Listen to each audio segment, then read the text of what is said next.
Keanu Reeves, dressed in simple jeans, walked through the golden doors of Dubai's most luxurious and exclusive hotel.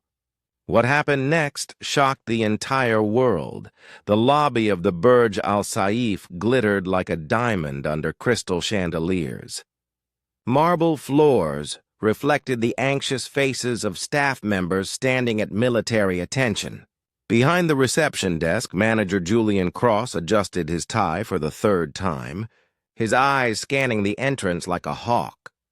"Remember, people."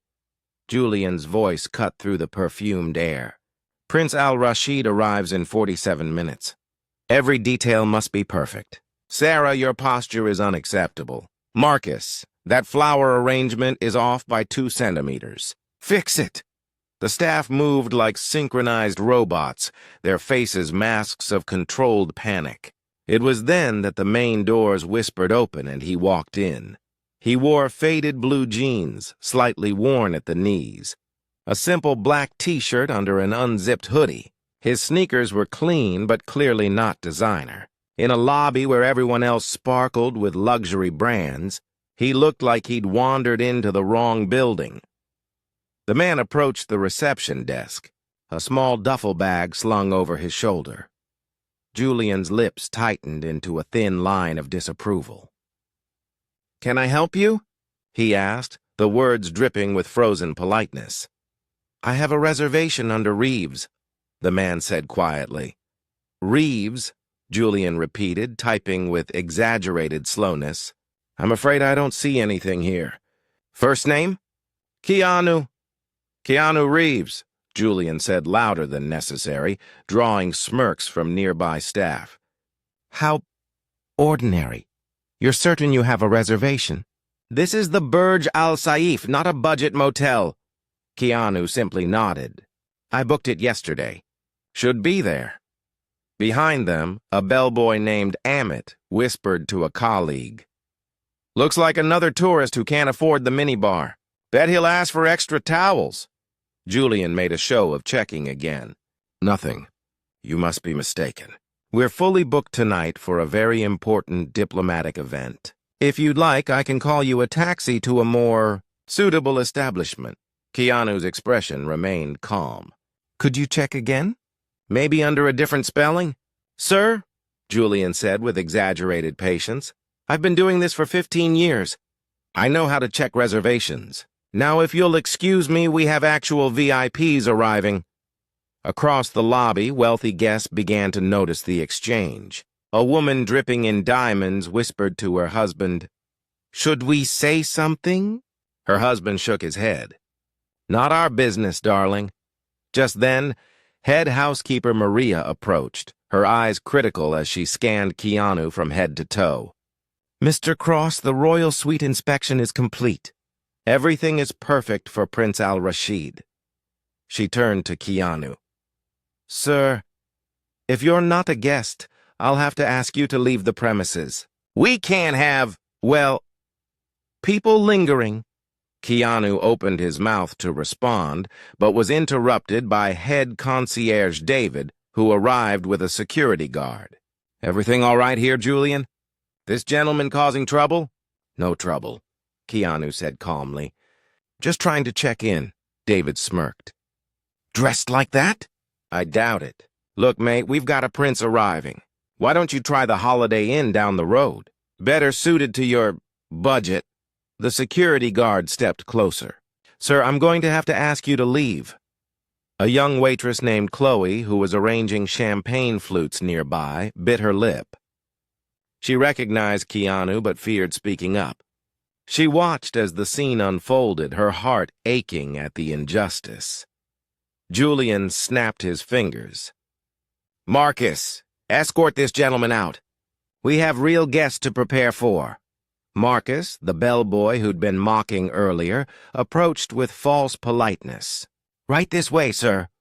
Don't want any incidents." Keanu looked at each of their faces, Julian's cold superiority, Maria's disdain, David's amusement, Marcus's mockery. He took a slow breath. "I just need to make a phone call," he said quietly. "Of course you do," Julian said dismissively, already turning away. "Call from outside. We have standards to maintain."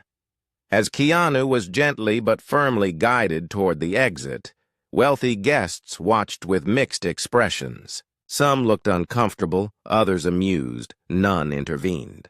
The woman in diamonds whispered, "They're being rather harsh, aren't they?" but did nothing. At the door, Marcus leaned close. "Pro tip for next time. Wear something nicer if you want to impress. This place isn't for everyone." Keanu simply nodded, his eyes holding no anger, only a quiet understanding that seemed to unnerve Marcus. "Thank you for the advice," he said softly. As the doors closed behind him, Julian dusted his hands together. "Right then, people. Back to work. The real guests will be here any moment." Chloe, the young waitress, watched Keanu through the glass as he stood outside making a phone call. Something about his calm dignity amidst the humiliation made her chest tighten with shame. She knew who he was, knew this was wrong, but fear kept her silent. Little did any of them know that in exactly 37 minutes their world would shatter, and the man they'd just thrown out would hold all their futures in his hands. Scene 3. Climax. 3,000 words. The lobby had transformed into a sea of anticipation. Staff stood at perfect attention, every hair in place, every uniform crisp. Julian checked his watch for the 10th time in 2 minutes. "Places, everyone! The Prince's motorcade has entered the property." Julian's voice trembled with excitement and nerves. "This is the moment we've prepared for all week." Through the glass walls, they could see the impressive line of black luxury cars rolling up the palm-lined driveway. Flags fluttered. Security teams communicated through earpieces, and the hotel's general manager, Mr. Thompson, rushed down the main staircase, adjusting his tie. "Cross! Everything perfect?" Thompson barked. "Absolutely, sir! Flawless!" Julian beamed. The main doors slid open and Prince Al-Rashid entered first, a tall, dignified man in traditional white robes, followed by his security detail and assistants. But then, something unexpected happened. Right behind the prince, the man in faded jeans walked back in, Julian's face flushed with anger. He gestured frantically to security. "Get him out of here, now!" "Not in front of the prince."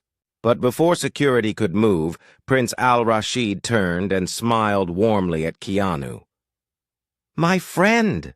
Thank you for meeting me here. I trust you had no trouble getting in?" Keanu shook the prince's hand. "No trouble at all, Your Highness." Julian froze, his brain struggling to process what he was seeing. The prince was treating this ordinary man, like an honored guest. Mr. Thompson stepped forward, bowing slightly to the prince. "Your Highness, welcome to Burj Al Saif. We're honored by your presence." Prince Al-Rashid waved a hand toward Keanu. "Mr. Thompson, I believe you know our host?" Thompson looked confused. "Our host, Your Highness?" Keanu remained silent, his expression unreadable. It was then that a well-dressed woman with a clipboard came rushing in, her heels clicking urgently on the marble. "Mr. Thompson." "Mr. Cross! I've been trying to reach you." "The ownership papers finalized this morning. Mr. Reeves's representatives just left my office." Julian felt the blood drain from his face. "Mr. Reeves?" The woman, clearly a lawyer, extended a hand to Keanu. "Mr. Reeves, congratulations. The Burj Al Saif is officially yours. The previous owner signed over everything at 8 a.m. this morning." The silence in the lobby was absolute. You could hear the champagne bubbles popping in the glasses.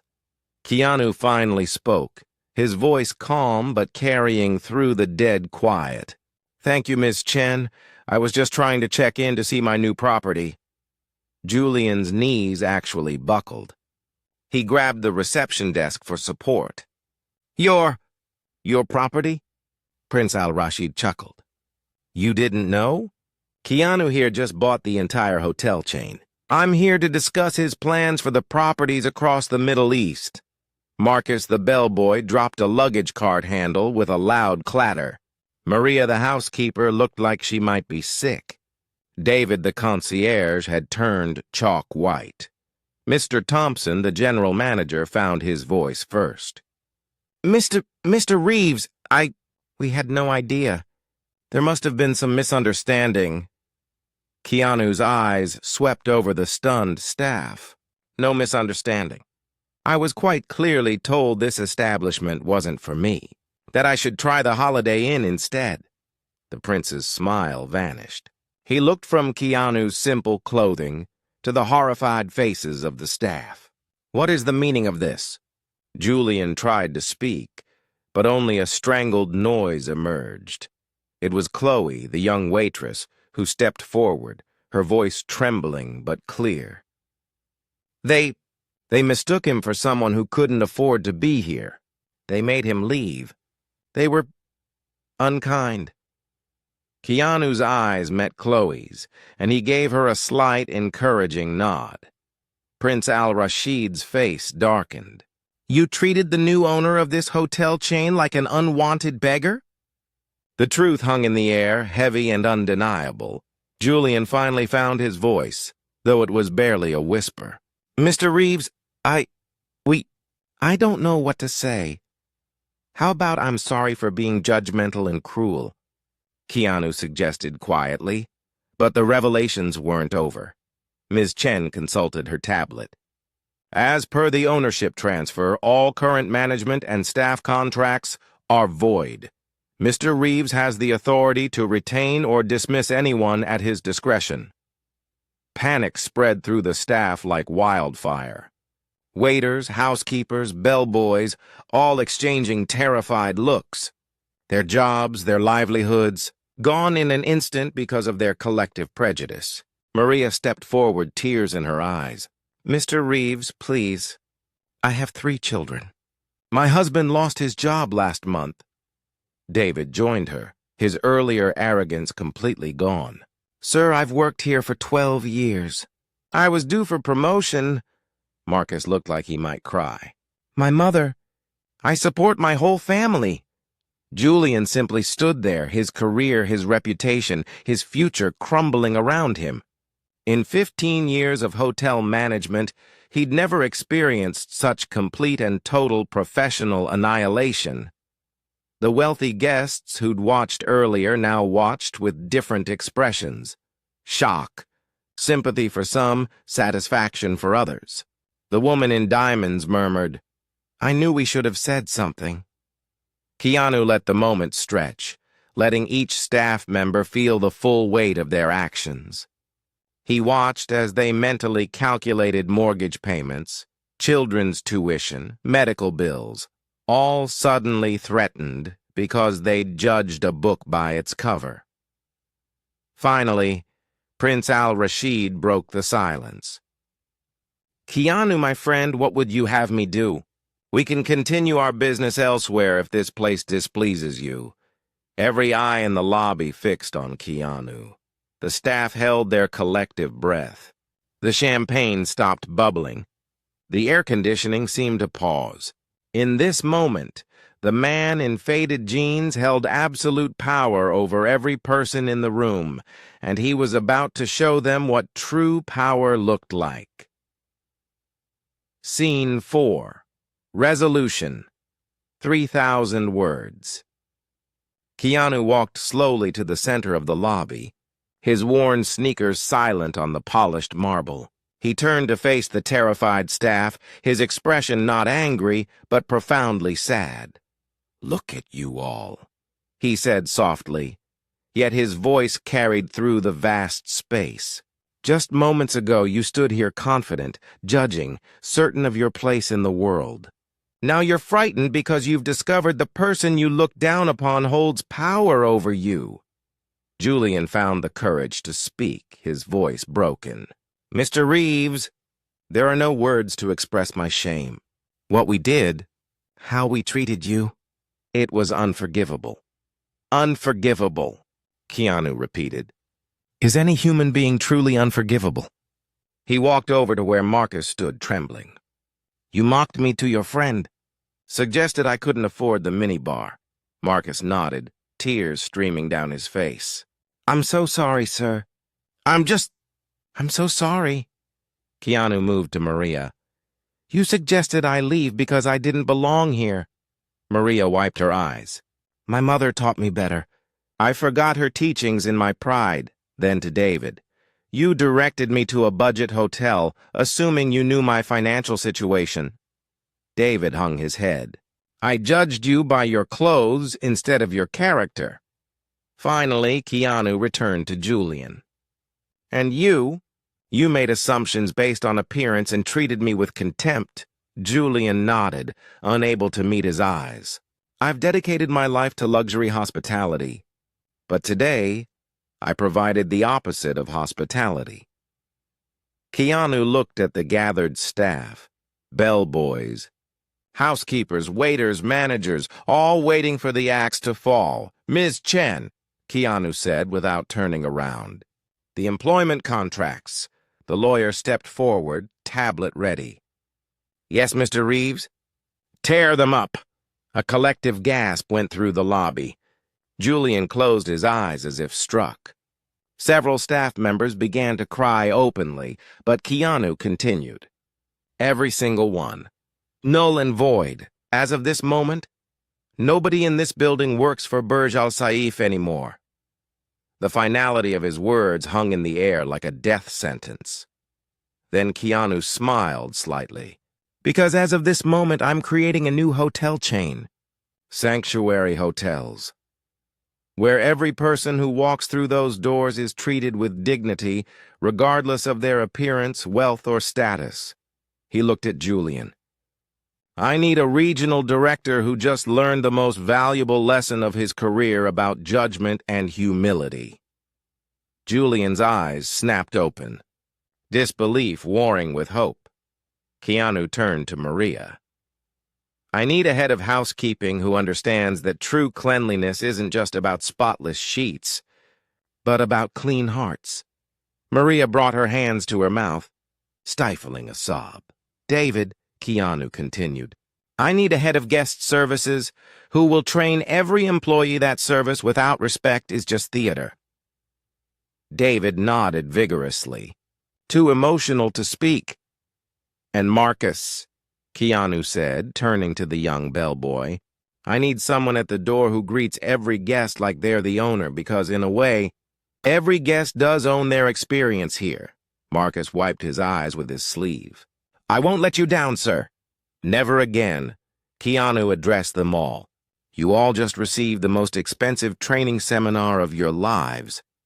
You learned what happens when you judge, when you let appearance cloud your humanity, when you value luxury over love." Prince Al-Rashid watched, admiration clear on his face. "The new contracts," Keanu told Ms. Chen, "will include a 25% raise for everyone, full health care, and mandatory monthly training on empathy and unconscious bias."